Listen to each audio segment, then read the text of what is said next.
अल्हम्दुलिल्लाहि रब्बिल आलमीन वल आक़िबतु लिल मुत्तक़ीन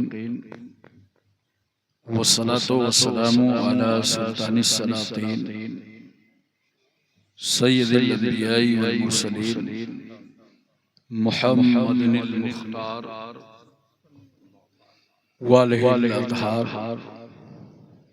व अस्हाबिहिल अख़ियार अम्मा बादु फ़अऊज़ु बिल्लाहि मिनश शैतानिर रजीम बिस्मिल्लाहिर रहमानिर रहीम वत्तख़िज़ू मिन मक़ामि इब्राहीम मुसल्ला सदक़ल्लाहु मौलाना अज़ीम व सदक़ रसूलुहुन नबियुल करीम व नहनु अला ज़ालिका लमिनश शाहिदीन व शाकिरीन वल्हम्दुलिल्लाहि रब्बिल आलमीन।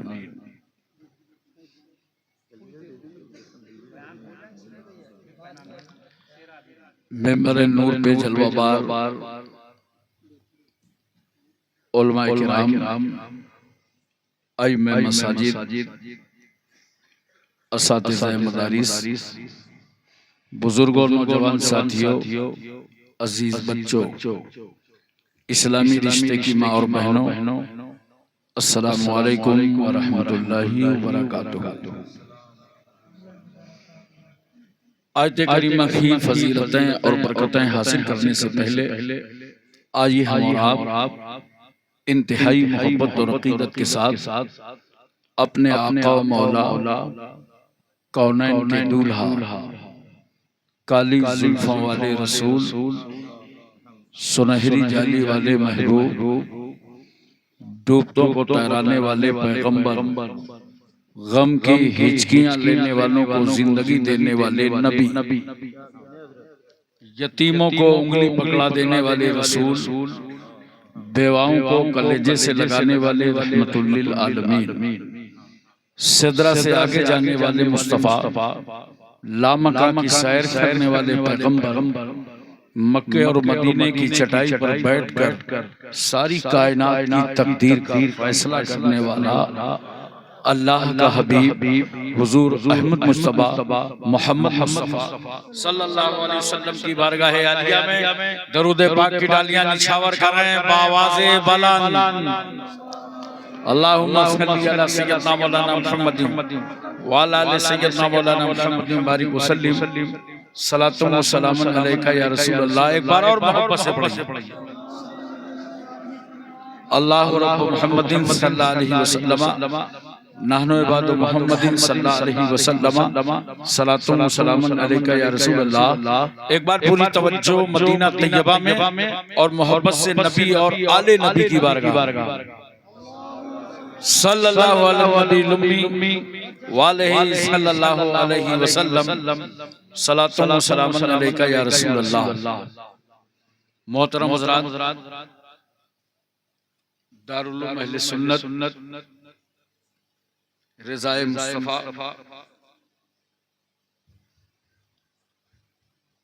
का ये सालाना इजलास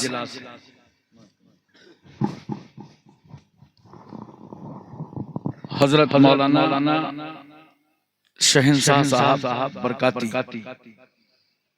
जो इजलास की रूह रवां हैं कायद हैं और पूरा जलसा अजीज गिरामी हजरत मौलाना ईसा साहब की निगरानी में मुनक़िद। आप यकीन करें मैंने 30 अक्टूबर की तारीख कि ऐसे परवरिश की है जैसे एक बच्चे को पाला जाता है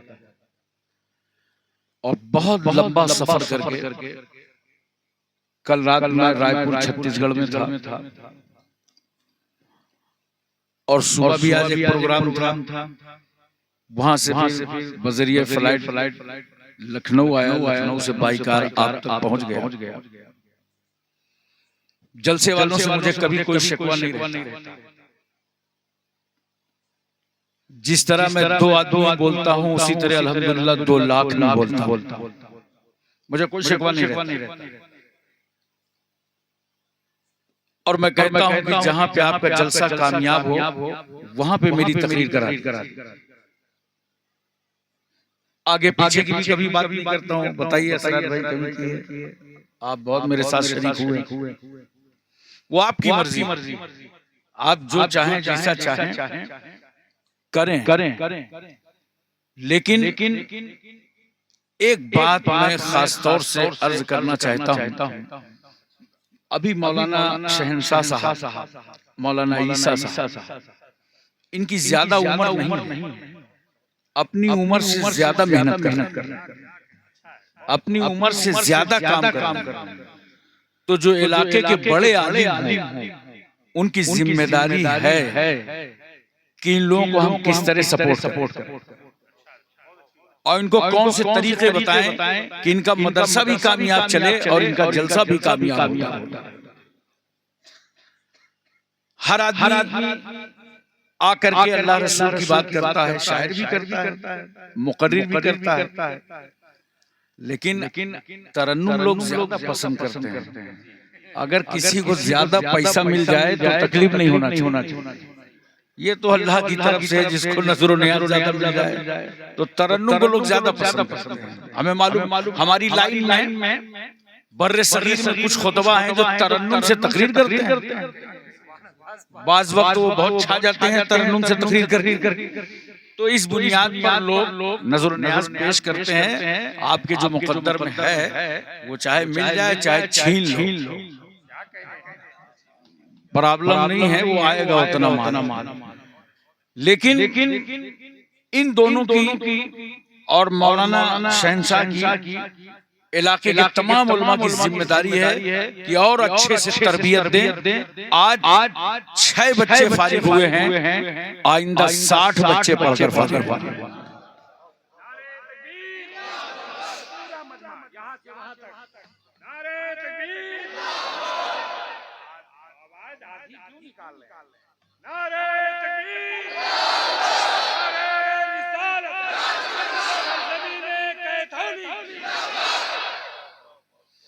आज मेरी तकरीर का मौजू है चूंकि जश्न गौसे आज़म है,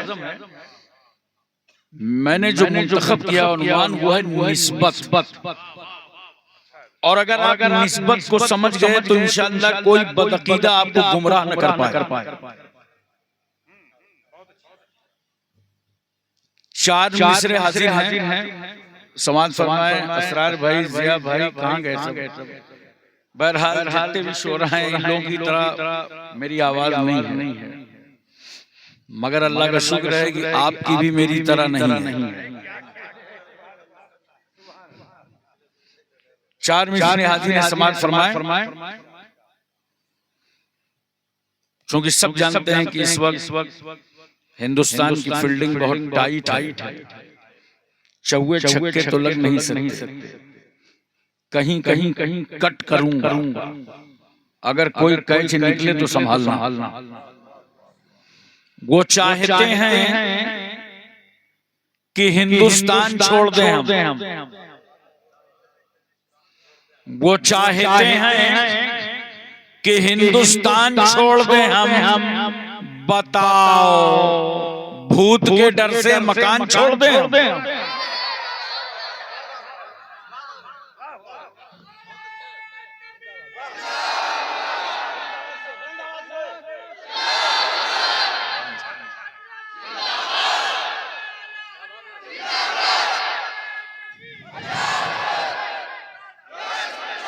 वो चाहते हैं कि हिंदुस्तान छोड़ दें हम।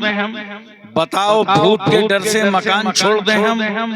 अब इस मकाम पे हाथों के आबले देखें, अब इस मकाम पे हाथों के आबले देखें। पहाड़ काट लिया है, चट्टान छोड़ दें।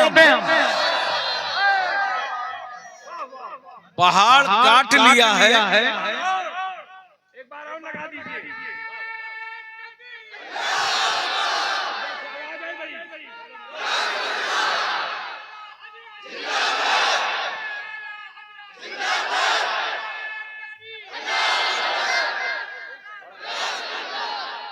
चार मिसरे और सुन।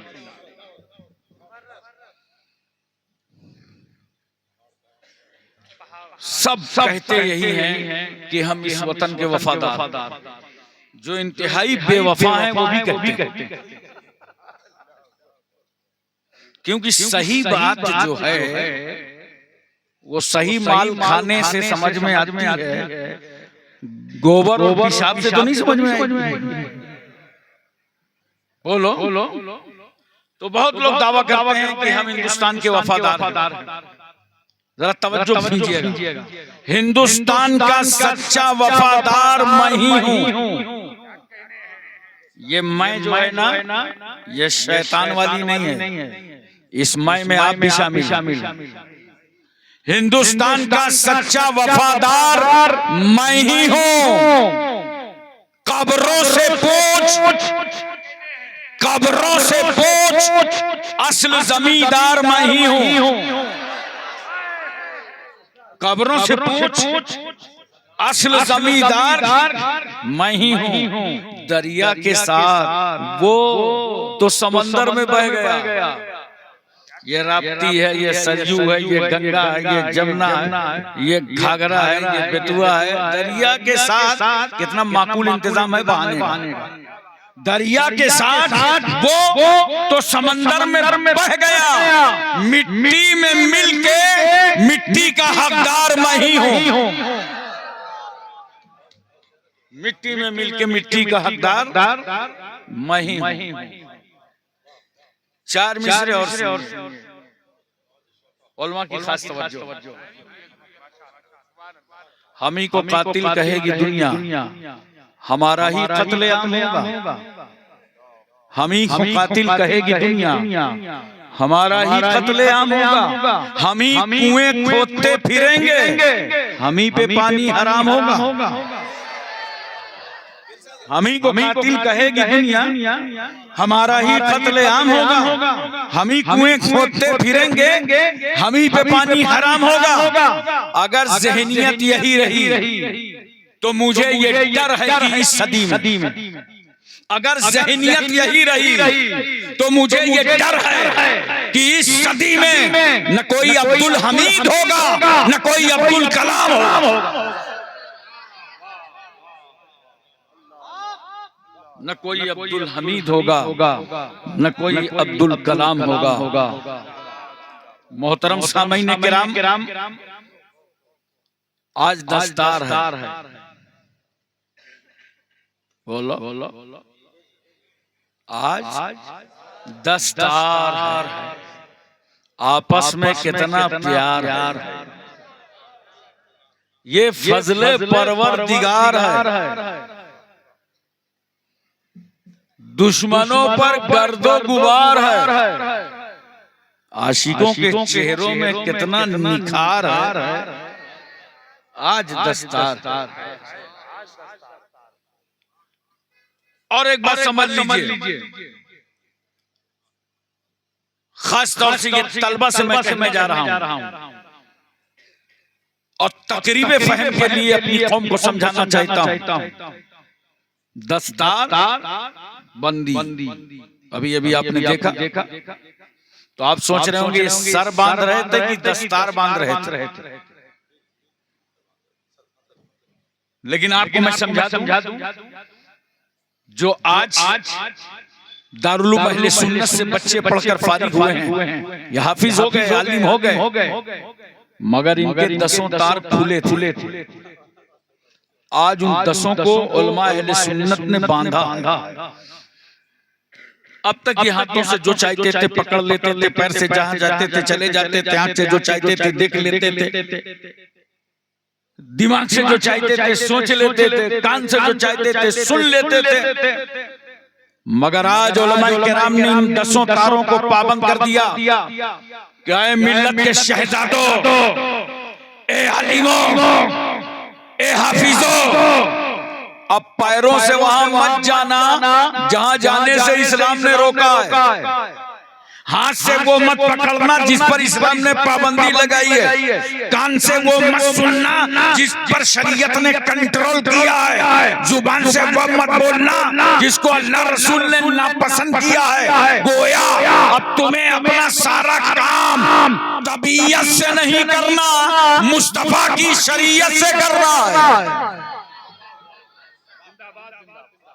और देखो इन बच्चों के दर्जे और मर्तबे, मेरे बेटों और शहजादों, आलिम बनना आसान नहीं है, हाफिज कुरान बनना आसान नहीं है। इस दर्जे को हासिल करने के बाद जानते हो एक मंजिल इनकी और खुलेगी। अगर ये आंख खोलकर मुसल्ले पे खड़े हो जाए तो दुनिया कहेगी नाइबे रसूलुल्लाह है, और अगर आंख बंद करके गोशा नशी हो जाए तो जमाना कहेगा ये तो वलीउल्लाह है। मोहतरम सामीन किराम, इसलिए इस पाकीज़ा और पवित्र महफिल में हम और आप सब शरीक हैं। जलसे का नाम जश्न गौसुल आज़म रखा। आज इस निस्बत को समझने की कोशिश कीजिए। कुरान कहता है वत्तखिज़ू मिन मकाम इब्राहीम मुसल्ला, मकाम इब्राहीम को मुसल्ला बनाओ। ये मकाम इब्राहीम है क्या? एक पत्थर है। क्या है? जोर से बोलो। पत्थर है। अगर पत्थरों की तकदीर देखना है तो शहर मक्का चलो, वहाँ एक पत्थर वो है जिसके बारे में मेरे आका फरमाते हैं मैं उस पत्थर को पहचानता हूँ जो मेरी पैदाइश से पहले मुझ पर सलाम पढ़ा करता था। अरे मोहब्बत से बताओ कैथौली वालों, जब मेरा रसूल सलाम पढ़ने वाले पत्थर को पहचानता है तो सलाम पढ़ने वाले सुन्नियों को कितना पहचानेंगे?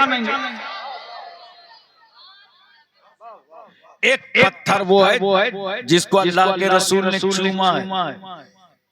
और देखो सरकार सल्लल्लाहु अलैहि वसल्लम ने हुसैन को भी चूमा, कभी चूमा कभी सूंघा, जन्नत का फूल समझा सूंघ लिया, आले बतूल समझा चूम लिया। और कुछ लोगों को चूमने से कंफ्यूजन हो गया। रसूल ने तो हजरे अस्वद को भी चूमा, इमाम अली मकाम को भी चूमा। कुछ लोग चूमने को शिर्क समझने लगे। अबे मैंने कहा अगर चूमना शिर्क होता तो मेरे रसूल ने ना हुसैन को चूमा होता ना हजरे अस्वद को चूमा होता। अच्छा, ये उनको कंफ्यूजन है जो दिन भर अपने बच्चों को चूमते हैं और उसके बाद कहां चूमते हैं बताऊंगा, नहीं समझ जाओ।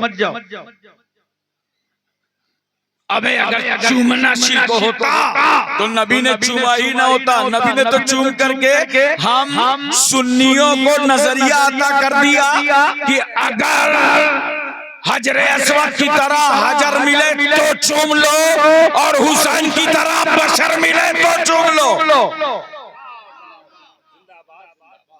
हज़रात तवज्जो कीजिए।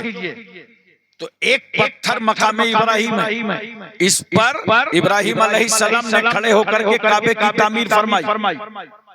जब दीवारें ऊंची हो गई तो अल्लाह के खलील ने पत्थर रख लिया। जैसे हम लोग इंडिया में दीवार ऊंची होती है तो चहली बना लेते हैं, इब्राहीम अलैहिस्सलाम ने पत्थर रख लिया। अब खुदा की रहमत मुस्कुरा रही है, ए मेरे इब्राहीम, अब दीवार तो ऊंची होगी मगर तुम्हें पत्थर बदलने की जरूरत न पड़ेगी। जैसे जैसे दीवार ऊंची होती जा रही है पत्थर नीचे से बढ़ता जा रहा है। काबा तामीर हो गया। इब्राहीम अलैहिस्सलाम जिस पत्थर पर खड़े हुए उस पत्थर के बारे में कुरान कहता है वत्तखिज़ू मिन मकाम इब्राहीम मुसल्ला, मकाम इब्राहीम को मुसल्ला बनाओ, मकाम इब्राहीम पे नमाज पढ़ो। हमने कहा अल्लाह पत्थर के सामने नमाज, हतीम के होते हुए मिज़ाब रहमत की मौजूदगी में काबे के होते हुए पत्थर के सामने नमाज। खुदा की रहमत मुस्कुरा पड़ी, मेरे बंदो पत्थर न देखो, इस पत्थर से मेरे नबी का नक्शे कदम देखो। अरे बात समझ में आ रही है? एक पत्थर से नबी का पैर छू जाए तो उस पत्थर की ताज़ीम, उस पत्थर की ताज़ीम। इसीलिए तो मैं कहता हूँ मिट्टी तो सभी मिट्टी है मगर मिट्टी के वो जर्रे जो गुंबदे खजरा में हैं वो जन्नत से बढ़कर हैं, और जो जर्रे रसूलुल्लाह के जिस्म पाक से छू गए हैं वो अर्शे इलाही से अफजल हैं। तो जिस रसूल की खाक का ये आलम हो उसकी जाते पाक का क्या आलम होगा। अल्लाह ने इस पत्थर के सामने नमाज इसलिए पढ़वाया, नोट करो, ताकि खुदा की इबादत भी होती रहे और इब्राहिम अलैहिस्सलाम की यादगार भी बरकरार रहे। पता चला नेक बंदों की यादगारों को बाकी रखना ये सुन्नते किबरिया है। अबे इसीलिए तो हम उर्स करते हैं। बोलो, एक साहब मुझसे कहने लगे उर्स नहीं होना चाहिए। मैंने पूछा क्यों?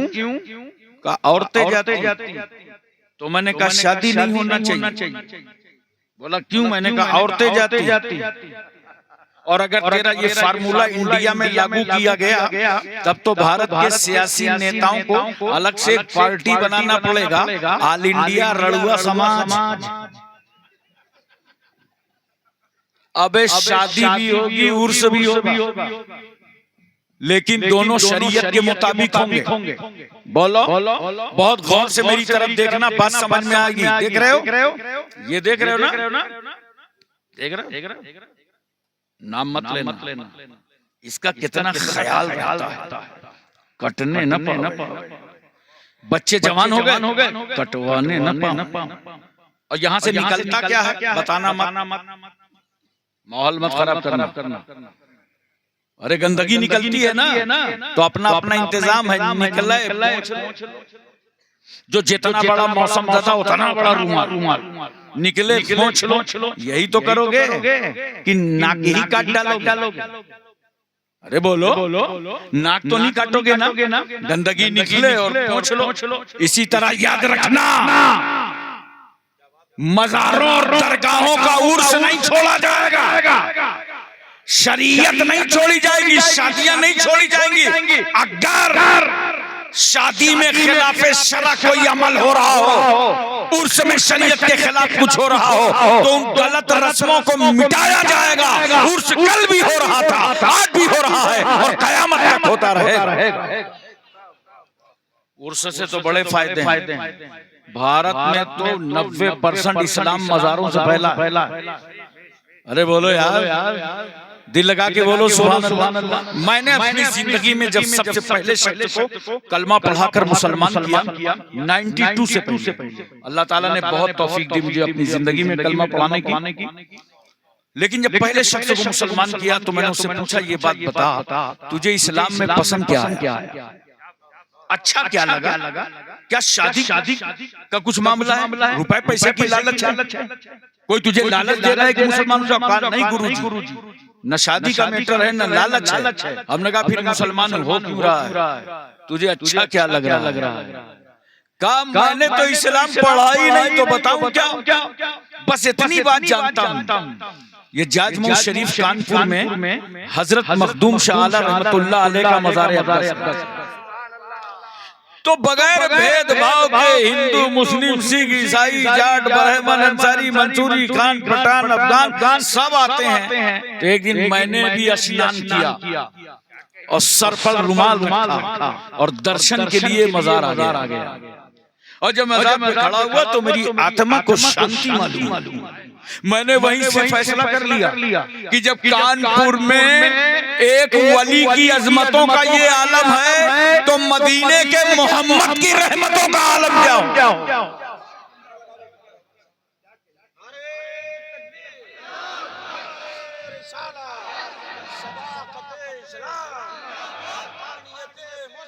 अज़मत मुस्तफा, नारे तकबीर, नारे रिसालत। अब एक बात मुझे बताइए मोहब्बत से, पूरी तवज्जो है ना? ये बताइए पानी पीते हैं ना? बोलो, इतनी आसान बात कोई पूछेगा? खड़े होके पीते हो कि बैठ के? अबे जलसे में तो झूठ ना बोलो। चलो बात पीते होंगे, बात नहीं, आज तय कर लो कि इंशाअल्लाह जब पानी पिएंगे, बोलो। देखो कभी कभी थोड़ा दिमाग लगाया करो, बड़े काम चल जाते हैं। जब पानी पियो तो बैठ के पियो, 3 सांस में पियो, थोड़ा दिमाग लगाओ। जलसे से झोली भर के वापस जाओगे, जूता चप्पल पहनते हो ना, बोलो थोड़ा हूँ हाँ करो, बस थोड़ा सा दिमाग लगाओ। जब जूता चप्पल पहना करो तो दाहिना पैर पहले डाल दिया करो, और जब उतारा करो तो बायां पहले निकाला करो। देखो काम भी चल गया और सुन्नत भी अदा हो गई। बोलो पैजामा पहनते हो ना, इतना खामोश हो लगता है सब नागालैंडी हो। अरे पैजामा पहनते हो ना, जब पैजामा पहनते हो तो बैठ जाओ, बैठ के पैजामा पहनो। देखो काम भी चल गया, सुन्नत भी अदा हो गई। खाना खाओ तो दस्तरखान लगा लो, नमक रख लो, नमक से शुरू करो, नमक पे खत्म करो। 70,000 बीमारियों का इलाज है। और देखो जो दस्तरखान में सबसे कम उम्र हो, पहले उसके हाथ धुलाओ। क्यों?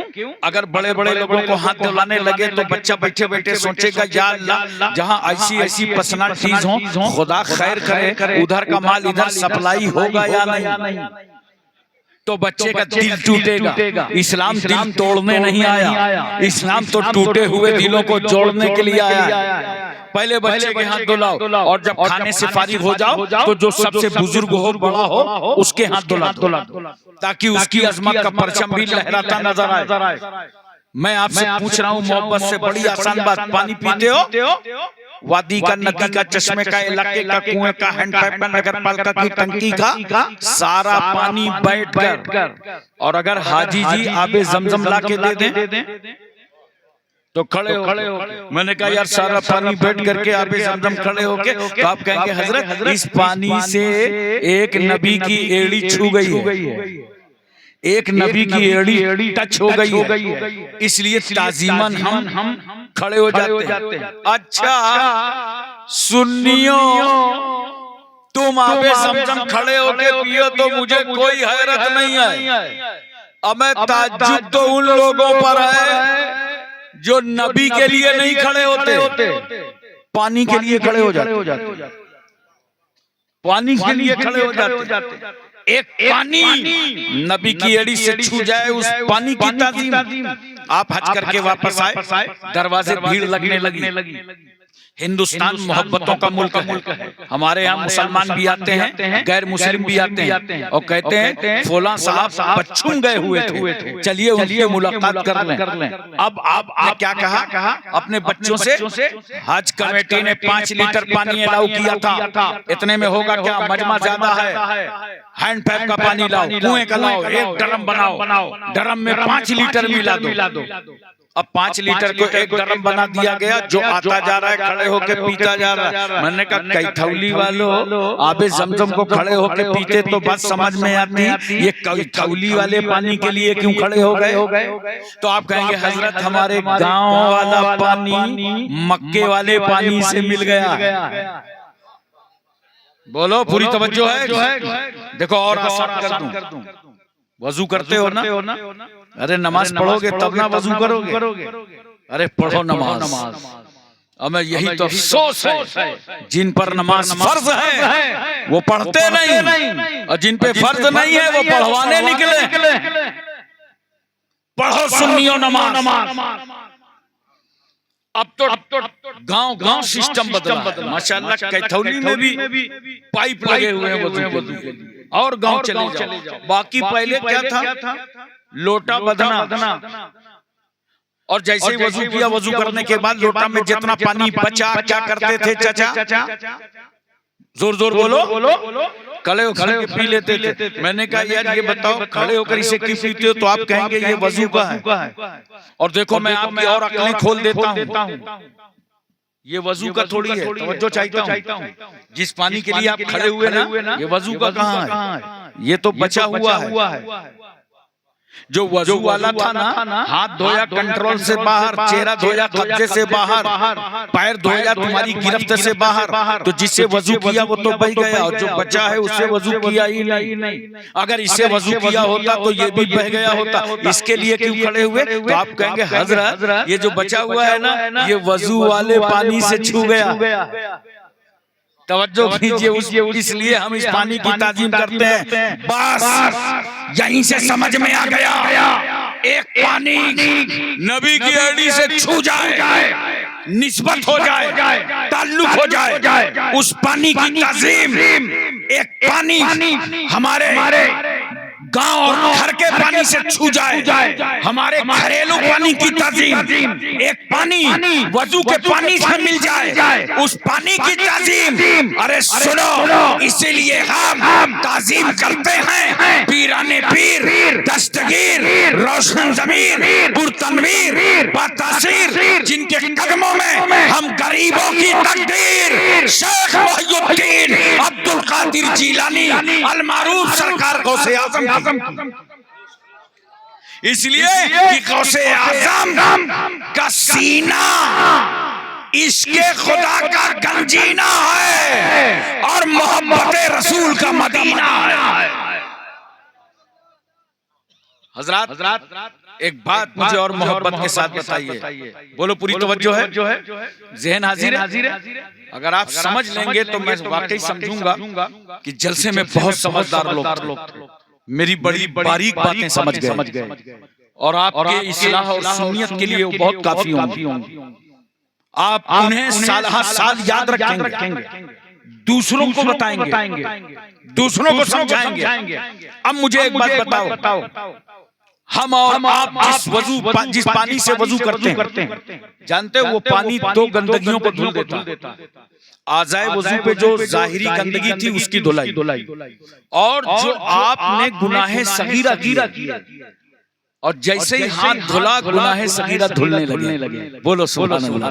अरे अभी नमाज नहीं पढ़ा, वजू शुरू किया है और गुनाहे सगीरा धुलने लगे।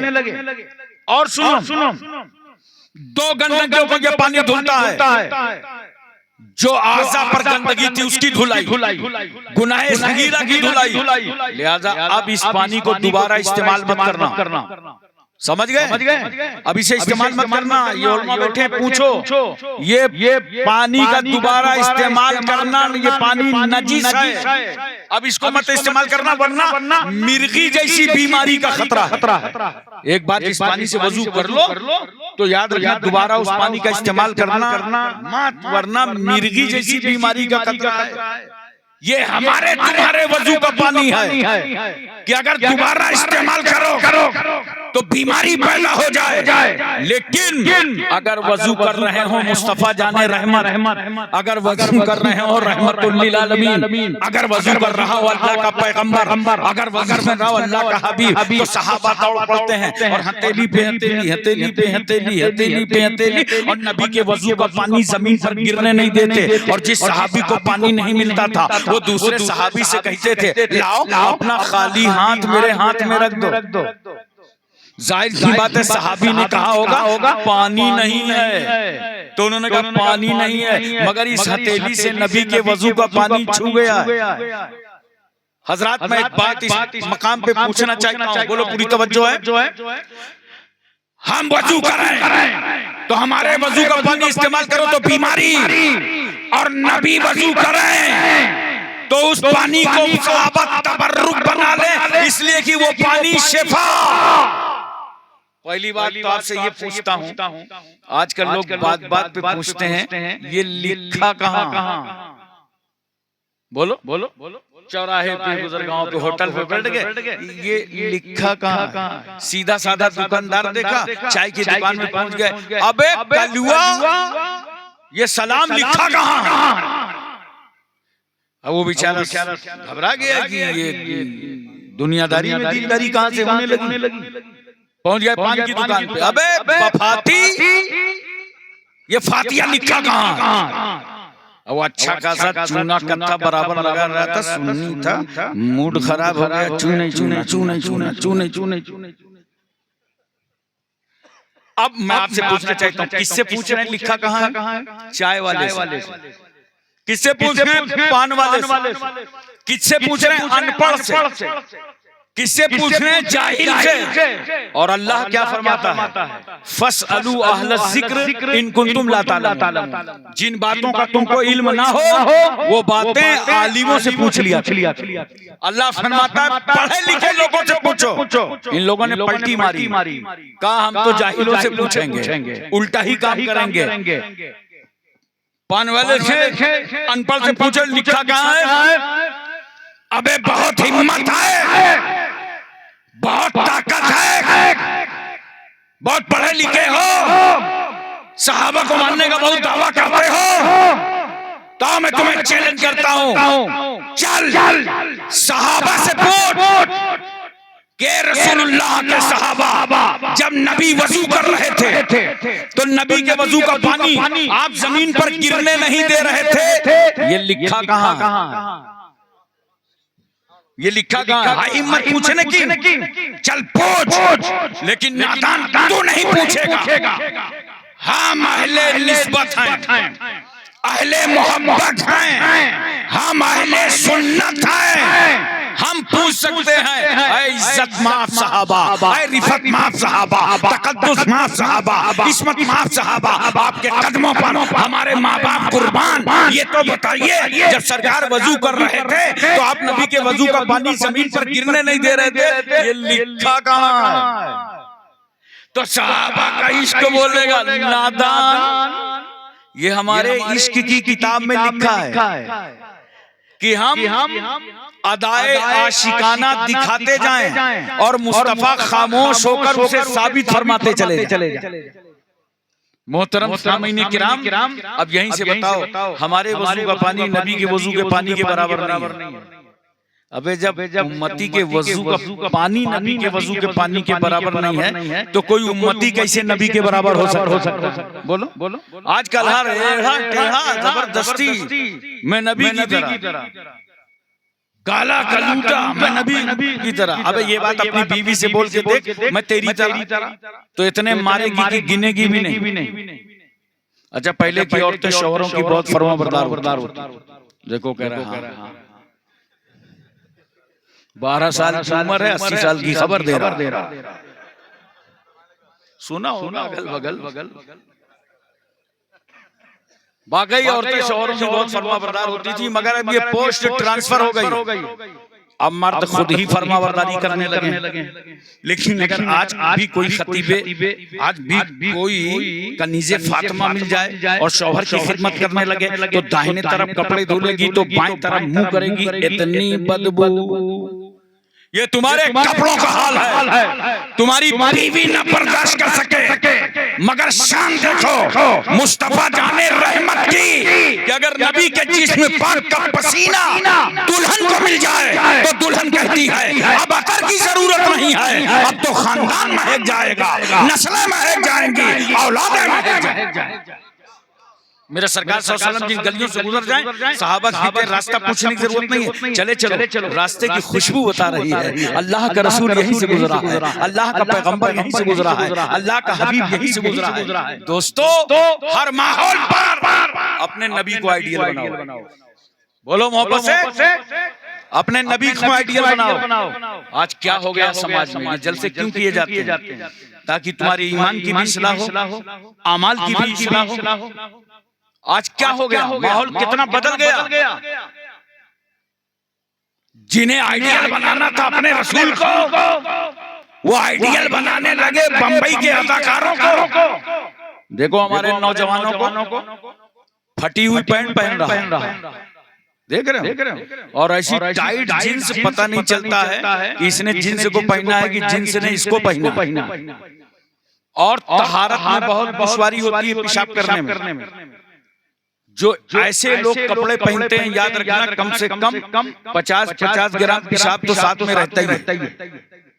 और सरकार सल्लल्लाहु अलैहि वसल्लम क्या फरमाते हैं? इस्तंज़िहु अनिल बौल फ़इन्नहु आम्मतु अज़ाबिल क़ब्र मिन्हु। आए लोगों, बचो पेशाब की छींटों से, आम तौर से कब्र का अजाब इसी से आता।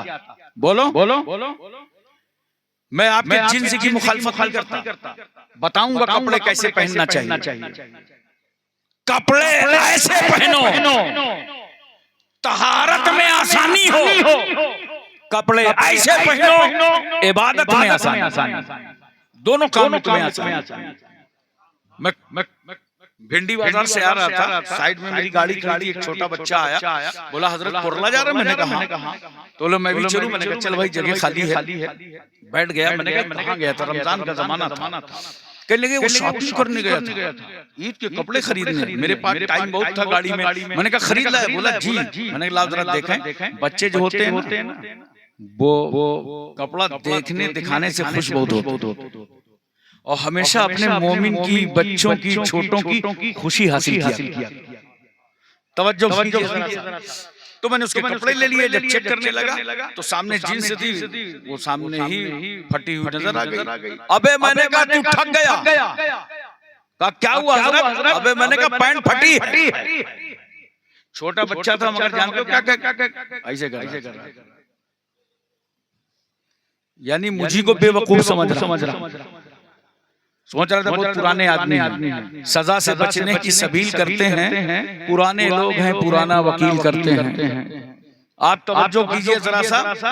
मैं पूछता आपसे सिर्फ इसलिए हूं, इस्लाम ने फटे कपड़े पहनने की इजाजत नहीं दी। बोलो आपके रिस्क में तंगी आ जाए, अगर कपड़े फट गए हैं तो उनको सिल लो। इस्लाम और ये सूफिया तुम्हारे हाथों में कैंची नहीं देते कि किसी को काटो और फाड़ो। ये सूफिया सुई देते हैं, धागा देते हैं, फटी हुई चीजों को। ये इस्लाम तुम्हें तस्वुर देता, ये इस्लाम तुम्हें सिखाता। बच्चों को देखो जरा बाल कैसे रखते हैं, देखा है? ये बातें ले जाओ, बताना कि दस्तारबंदी के जलसे में गए थे, एक पैगाम लेके आए हैं, अपने बच्चों को हिदायत करना, उन्हें नसीहत करना। और मदरसे के बच्चों को खास तौर से मैं नसीहत कर रहा हूँ। तुम्हें देख करके ये कौम चलती है, तुम्हें देख करके लोग रास्ते तलाश करते हैं, तुम्हें कितनी सही लाइन और लेंथ पर चलना चाहिए। बाल देखो, इधर से कटाए, उधर से कटाए, आगे से कटाए, पीछे से कटाए, बीच में ऐसे बाल रखे रहता है जैसे मुर्गी का झुआ। लगता है किसी समंदर का जजीरा। कहाँ देख लिया ऐसे बाल? ऐसे बाल कहाँ से देख के चले आए? मैं समझ गया मुंबई में किसी ने रखा होगा, उसको आइडियल बना। कड़ा पहन ले तो उसको आइडियल बना। बोलो ताज्जुब है और हैरत है, मुसलमानों क्यों किसी को आइडियल बनाते? आजकल तो देहात खड़े खाना खाने का माहौल बन गया। क्या कहते हैं खड़ा खाने को? क्या? Buffer system. मैं बंगाल में तकरीर कर रहा था, मैंने पूछा कौन सा सिस्टम? एक साहब बोले बम्फर सिस्टम।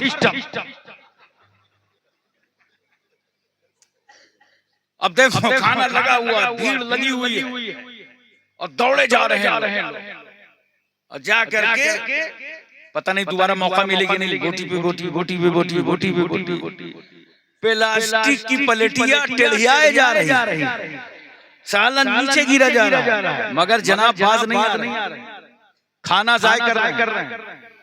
इतना ज्यादा निकाल लिया कि बाद में फेंकना पड़ा। यहाँ पे एक बात सुनो, शादियों में खाना जाया करने वालों, खाना बर्बाद करने वालों, खाना अल्लाह का रिस्क और अच्छा रिस्क अल्लाह उसको देता है जिस पर अल्लाह का फजल होता है। तो दूसरे लफ्जों में कहो ये अल्लाह का फजल है, जो तुम्हारा रिस्क है वो अल्लाह का फजल है। अल्लाह के फजल को पैरों से मत ठुकराओ, फजल इलाही की कदर इज्जत करो। एक दिन अच्छी दावत हो गई हफ्ते में, खड़े खाना खाने लगे। अबे आज तो 2 रकात नमाज नफिल पढ़ के जाना था। या अल्लाह व्यवस्था अच्छी है, तेरा शुक्र। लेकिन नहीं, सुन्नतों का मजाक बना के और फिर ऐसे कहोगे कि मौलाना लोग मुर्गा बहुत खाते हैं। और याद रखना वही बोलता है मुर्गा बहुत खाते हैं जो कभी दावत देता नहीं।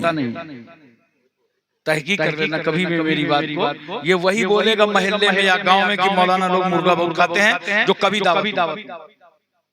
लेकिन अकल तो लगाओ, अगर ये मुर्गा खाते भी हैं तो कहाँ खाते हैं? अबे तुम्हारे ही दस्तरखान पे तो खाते हैं।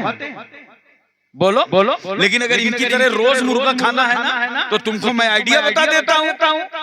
पढ़ो नमाज़े पंजगाना, पाबंदी से पढ़ो नमाज, असर बाद फजर बाद पढ़ो तस्बीह फातिमा। अल्लाह तुम्हारा रिस्क वसी फरमा दे। तो मेरे दोस्तों बुजुर्गों में कहना ये चाहिए और बताना ये चाहिए कि नौजवानों तुम अपनी आकीबत मत खराब करो। बाल कैसे रखना चाहिए सुन लो।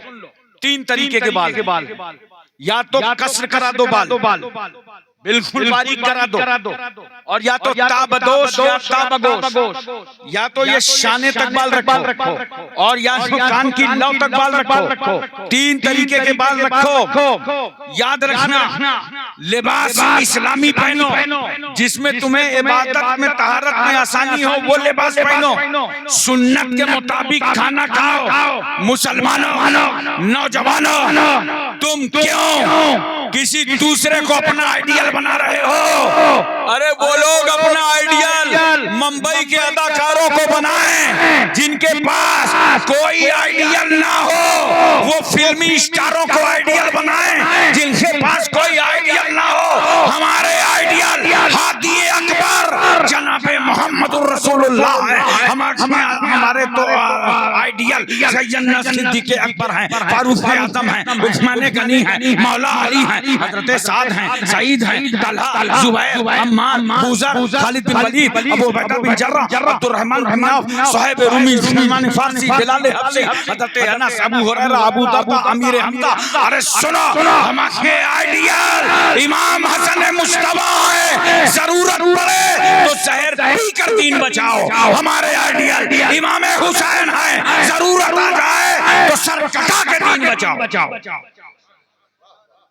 हमारे आइडियल गौसे आज़म, ख्वाजा गरीब नवाज, आशाए नक्शबंद, मौलाए सोहरवर्द हैं, कुतुबुद्दीन बख्तियार काकी, महबूबे इलाही, साबिर कलियरी, जिंदा शाह मदार, वारिसे देवा, मखदूमे के चौचा, मखदूमे जाजमऊ, नसीरुद्दीन चिराग देलवी, शाह जमालुल्लाह रामपुरी, मुनव्वर अली शाह इलाहाबादी, शरफुद्दीन याहया मुनैरी, अलाउल हक पंडवी, आखी सिराजुद्दीन, मखदूमे माहिम, बाबा बहाउद्दीन, बाबा ताजुद्दीन, मखदूम शाह मीना, सैयद सालार मसूद काजी, सरकारे महरेरा। हमारे आइडियल मुजद्दिद अल्फसानी हैं। हमारे आइडियल इमाम अहले सुन्नत, मुजद्दिद इस्लाम, इमाम अहमद रजा खान, आला हजरत फाजिले बरेलवी। और आला हजरत तो ऐसे आइडियल हैं, जरा तवज्जो कीजिएगा। ऐसे आइडियल हैं हमारे कि हमने बहुत किताबें पढ़ी, बहुत मुताला किया है, लेकिन कभी कभी होता क्या है, दिमाग मान जाता है, दिल मुतमईन नहीं होता, और कभी दिल मुतमईन हो जाता है, दिमाग चलता रहता है। लेकिन आला हजरत फाजिले बरेलवी की अज़मतों को लाखों सलाम। जब उनकी तहकीक पढ़ो तो उसे दिल भी कबूल करता है, उसे दिमाग भी कबूल करता। गोया दिल और दिमाग दोनों मुकल्लिदे इमाम अहमद रजा है।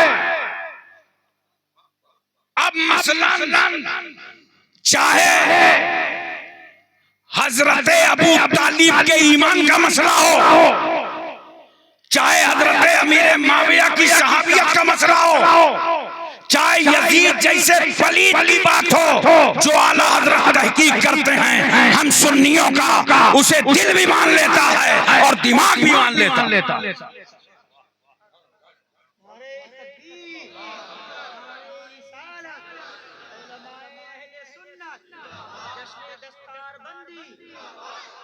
अच्छा, एक बात और, उलमा की मौजूदगी में मैं वजाहत, कल रायपुर में कई हजार का मजमा था और सिर्फ पब्लिक की नहीं, पूरी हुकूमत की उस प्रोग्राम पे नजर। उस माहौल पे भी ये बात मैंने कही थी और आज कहने जा रहा हूँ। कुछ लोग आते हैं तकरीरों में जज्बात से बोल जाते हैं, अरे ये मौलाई क्या होता है। कोई कहता है मौलाइयत का हम जनाजा निकाल देंगे, कोई कुछ बोलता है, कोई कुछ बोलता है। पब्लिक कंफ्यूज है कि है क्या मामला, ये क्यों मौलाना साहब इतना अपने जज्बात में चिल्ला रहे थे, कोई बात तो थी नहीं। पब्लिक को तो ये लगता है ये काहे जबरदस्ती गुस्सा दिखा रहे थे स्टेज पर, मार कपड़े फाड़ रहे थे। गुजरात में एक साहब मेरी तकरीर सुन रहे थे मुहर्रम का बयान, जब कयाम गाह में आए तो मैंने कहा यार तुम बहुत नारे लगा रहे, समझे बोले अपन कुछ नहीं समझे। मैंने कहा फिर नारा लगा रहे थे, कहा जहाँ जहाँ आप जोर से बोलते थे तो हम बोलते थे अपना हजरत जो है वहाँ अच्छा बोल रहा है, जोर से बोल रहा है तो नारा लगा देते। वही बेचारी पब्लिक का हल लेता है, वही मौलवी का रहता है। वो समझा भी नहीं पा रहा कि हमें क्या बात समझाना है। और मैं ये बात इतने प्यार से आपको समझा दूं कि इंशाअल्लाह आप दूसरों को समझा दें। तवज्जो कीजिएगा सरार भाई, बहुत अहम बात नज़र करने जा रहा हूं, बहुत अहम बात। सवाल ये है मौलाई कौन है? तो सुनो, गदीर खून के मौके पर मेरे आका सल्लल्लाहु अलैहि वसल्लम ने फरमाया था, मन कुंतु मौला हो फअलियुन मौला, जिसका मैं मौला हूं उसके अली मौला। बोलो मोहब्बत से सुभान अल्लाह। जिसका मैं मौला हूं उसके अली मौला। नबी ने किससे कहा? सहाबा से। ए सहाबा मैं तुम्हारा मौला हूं, अली भी तुम्हारे मौला है। सहाबा ने सरे तस्लीम खम कर दिया। हाँ या रसूल अल्लाह, अली मुबारक हो आप मौला हैं, अली मुबारक हो आप हमारे मौला। तवज्जो कीजिए, अब 1450 साल गुजर गए। आज के माहौल में नोट कर लो कि जब अल्लाह के रसूल हमारे मौला, बोलो सुभान अल्लाह, तो अली भी मौला, अली भी मौला, गोया हम सब मौला ही हैं। अरे यार बोलो जोर से, अब नारा लगाओ ना, जो नारा लगाने की जगह वो नहीं लगा। हम सब मौला ही हैं। और बढ़ के अर्ज कर रहा हूं, हर सुन्नी मौलाई है, हर सुन्नी मौलाई है, क्योंकि जो सुन्नी होगा वो रसूलुल्लाह को मौला मानेगा, जो सुन्नी होगा वो मुश्किल कुशा शेर खुदा को मौला मानेगा। अब और आगे सुन लो, जो सुन्नी अपने आप को मौला ना माने वो सुन्नी ही नहीं है। सुन्नी वही होगा, वो मौलाई भी होगा, सुन्नी भी होगा। मगर अब दूसरे पहलू पे आ जाओ। बात यहीं तक खत्म नहीं होती, बात यहाँ आके मुकम्मल होगी। मौलाई का ये मतलब नहीं है कि हम मौला अली को मौला मानो और दीगर सहाबा की तौहीन करो। ये कभी नहीं चलेगा, ऐसा कभी नहीं हो सकता। और जो अगर अपने को मौलाई कहे और सहाबा की तौहीन करे तो नोट करो, ना वो मौलाई है ना वो सुन्नी है। वही मौलाई हो सकता है, वही सुन्नी हो सकता है जो शेर खुदा को भी माने और सहाबा की इज्जतों का ख्याल। और अगर तुमने इस तरह का मफहूम और मतलब निकाला मौलाई का कि सहाबा की तौहीन और मौलाई हो जाए, नहीं। सुनो, मेरे आका सल्लल्लाहु अलैहि वसल्लम ने फरमाया था, मेरी उम्मत में 73 फिरके होंगे, कुल्लुहुम फिन्नार, सब जहन्नम में जाएंगे, इल्ला वाहिदा, मगर एक माना अलैहि वसहबी, जिस पर मैं और मेरे सहाबा। बोलो मोहब्बत से सुभान अल्लाह। देखो ये बताने की जरूरत होती है, वो मैं बताऊंगा, बहुत आपके काम आई। आपको कभी कोई नहीं कहेगा कि ये मसलके आला हजरत पांचवा मसलक कहां से जब मैं बता दूं तो कभी आपसे कोई इतराज नहीं कर सकता। और खाली हवा में नारे लगाओगे तो कोई ना कोई सर जोड़ के आपके सामने खोल के खड़ा हो जाएगा, पांचवा मसलक कहां से।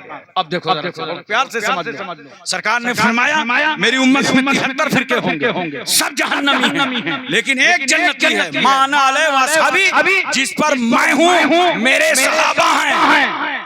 माना अलैहि से मुराद जानते हो क्या है? माना अलैहि से मुराद अहले सुन्नत है और असहाबी से मुराद जमात है। गोया अहले सुन्नत वल जमात ये नाम रसूलुल्लाह का दिया हुआ है। हम सब अहले सुन्नत वल जमात जैसे हैं, मगर जब बदअकीदों ने सर उठाया, अजमते रसूल पर उंगलियां उठाई, रसूलुल्लाह के अजमत को चैलेंज किया गया, तो बरेली का ताजदार इमाम अहमद रजा की सूरत में खड़ा हुआ और कहा, नादानो, गुस्ताखो, दुश्मनों, तुम्हारे जो तीर मदीने जा रहे थे, अहमद रजा उन्हें बरेली में रोकेगा। और बता दिया दुश्मनों को कि मुझे जीने में वो मजा नहीं आता जो मदीने वाले के नाम पर मर जाने। इसलिए मसलके अहले सुन्नत है और इसका दूसरा नाम मसलके आला हजरत।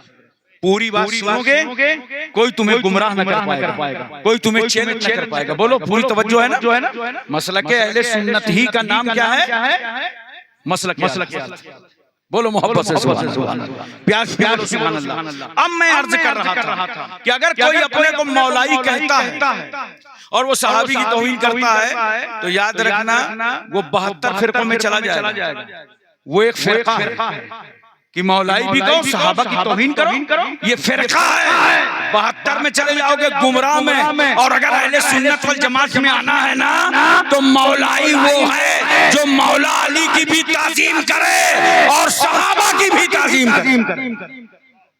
यही तरीका सुन लो, यही अंदाज सैयद सुल्तान मखदूम अशरफ के चौचबी, यही तरीका हजरत शाह बेलगरामी का, यही तरीका इमाम अहले सुन्नत आला हजरत फाजिले बरेलवी। वो चीजें मैं आपके सामने नजर कर रहा हूँ, बता रहा हूँ, ताकि पुरफितन दौर में आपको कोई गुमराह न करे। मोहब्बतें करो, गौसे आजम की मोहब्बत में आने वालों, एक बात मुझे और बता दो प्यार से। आज हम लोगों के यहाँ होता क्या है, नसीहतें कमजोर पड़ गई। अब मिसाल के तौर पर आपको यहाँ बैठाया 2 बज रहा है तो देखो सब दाएं बाएं झांक रहे हैं। जाहिर सी बात है सोने का टाइम हो गया कि नहीं हो गया? ये तो माशाअल्लाह यहाँ के जो फारिगीन हैं मौलाना ईसा साहब और मौलाना शहंशाह साहब, बड़ी अच्छी तरबियत दी आपने। दूसरी जगह तो ऐसा हो ही नहीं सकता कि दस्तार बंदी हो जाए उसके बाद खतीब की तकरीर हो जाए। यलगार मचा देते, सारे बच्चे बैठे हैं अल्हम्दुलिल्लाह, सुन रहे हैं, बयान भी सुन रहे हैं। उनके घर वाले जो आए हुए वो भी तो जल्दी मचा देते हैं, चलो गाड़ी स्टार्ट करो, बैठाओ, निकलो, जल्दी करो। अरे इतनी जल्दी न करना, जरा इन मुदर्रिसीन को कायदे से नजराना वजराना दे के जाना, झटके में ना निकल जाना। तुम्हारे बच्चे को संवारा है, बनाया है, तुमने परवरिश किया था बच्चे को, और कितने दिन परवरिश किया? 8 साल, 9 साल, 10 साल। उसके बाद लाए और उस्ताद के हवाले कर दिया। देखो ये किस तरह पाल रहे हैं। इनको दे गए थे, बच्चा नाक पोंछ रहा था, तुम्हें ये वापस कर रहे हैं, बच्चा सर पर साया साफा बांधे हुए।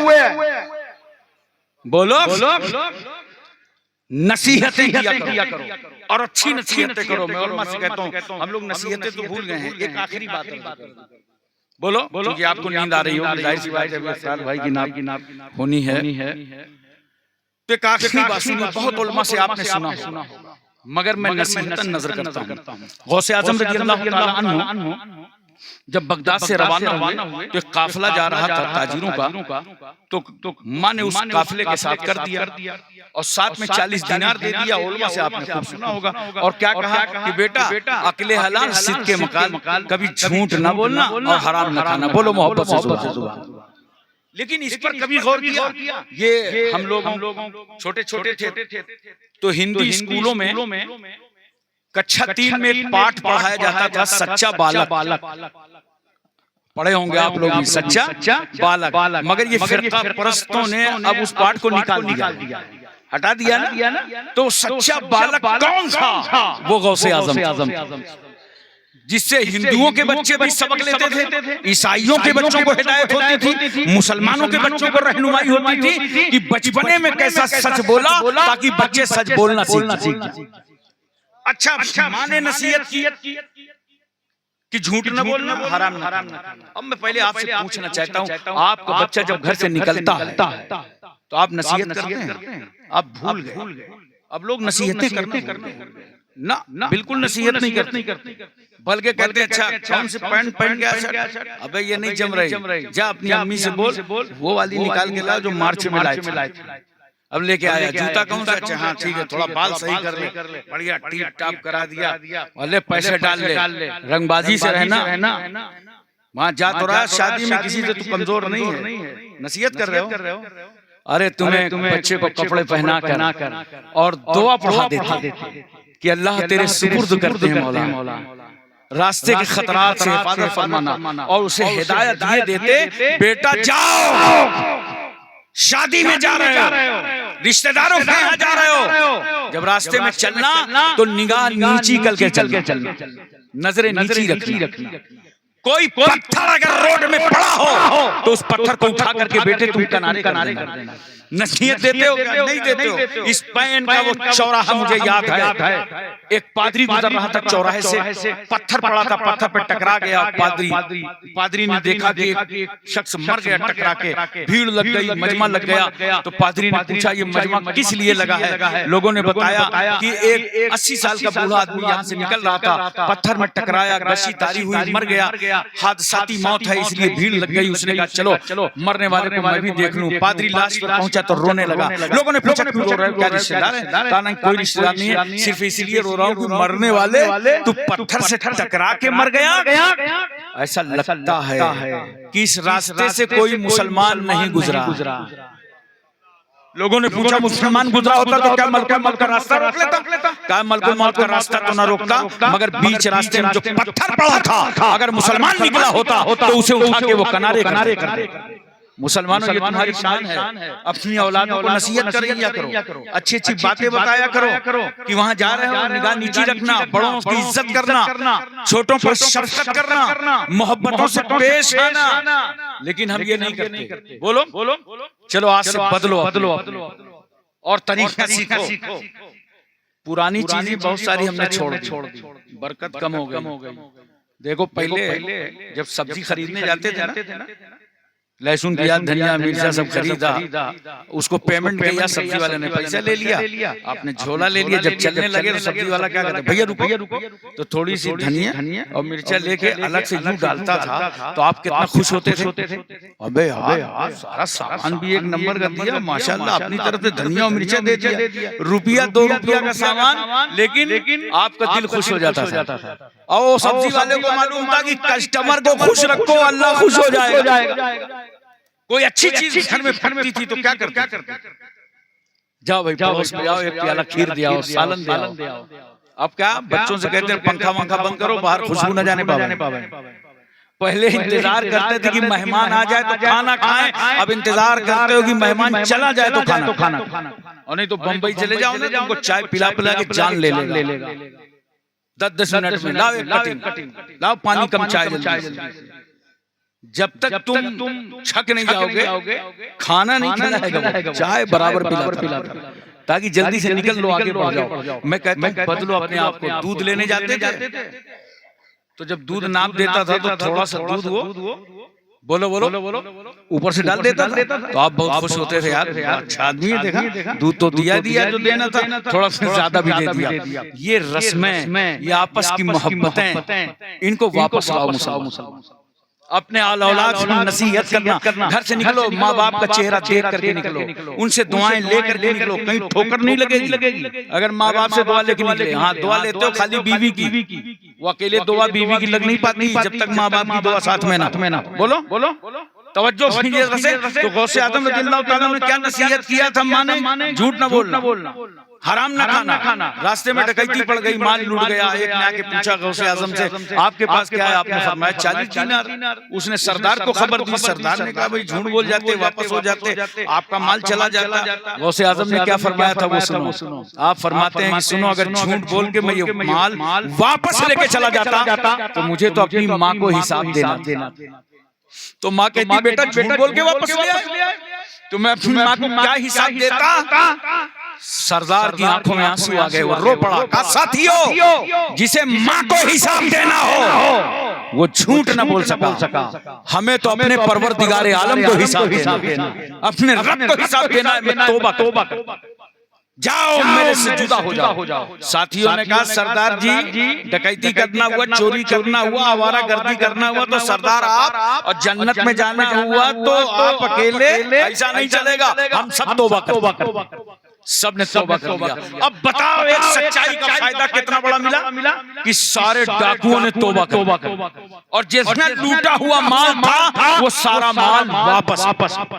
मुसलमानों 2 बातें रखो बचपन से अपनी औलाद में, हमेशा हलाल खिलाओ और सच बुलाओ। वही लड़के तुम्हारी गोद के पले हुए इंशाअल्लाह अल्लाह के वली बनेंगे, वही हाफिज कुरान बनेंगे, वही आलिम दीन बनेंगे, वही जुबान से दुआ करेंगे तो अल्लाह उनकी दुआओं को कबूल फरमाए। अल्लाह की बारगाह में दुआ है परवरदिगार आलम हमको और आपको सबको इल्म अमल की तौफीक रफीक अता फरमाए। व आखिरु दावाना अनिल हम्दुलिल्लाहि रब्बिल आलमीन। अस्सलाम।